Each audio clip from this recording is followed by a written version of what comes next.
17.000 veicoli al giorno non sono pochi, è al di sopra di ogni più rosea aspettativa. Per un'autostrada che è ancora non incompleta, mancano 30 km. Quando sarà completato ho l'impressione che sarà molto più utilizzata. Questo ci permette di dire che il pedaggio va alla Regione e che la Regione in base ai pedaggi poi metterà a mano anche le tariffe. Pedemontana già si inizia a parlare di abbassamento delle tariffe.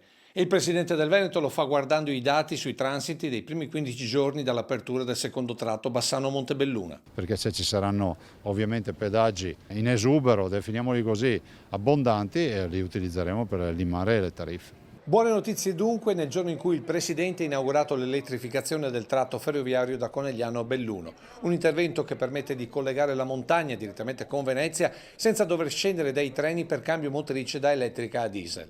E già a questo tratto presto si aggiungerà l'elettrificazione della linea per Feltre e Montebelluna e non solo, tutto questo per dare risposte alla montagna bellunese. Il popolo bellunese è un popolo eccezionale, però ricordo che 10 anni fa era sempre ma Belluno è dimenticata, ma Belluno invece. Voglio ricordare il treno delle Dolomiti che adesso la prossima settimana entrerà nel vivo come discussione, la partita degli ospedali sui quali stiamo investendo fortemente, ve lo posso garantire, chi volesse numeri vediamo i numeri, le Olimpiadi invernali 2026 e molto altro ancora per dimostrare insomma, che non è da parte nostra assolutamente dimenticata.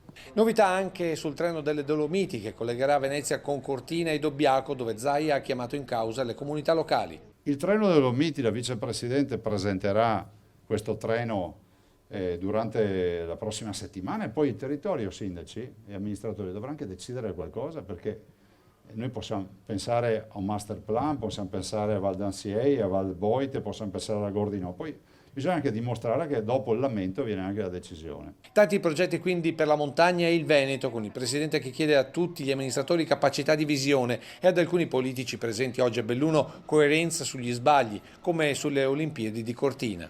La feci e l'esito che ci fu da subito fu, Zaia ci prende in giro, Zaia è una buttata per andare sui giornali, molti politici dissero, no? Il problema è che hanno anche la faccia tosta di presentarsi alle inaugurazioni, poi magari.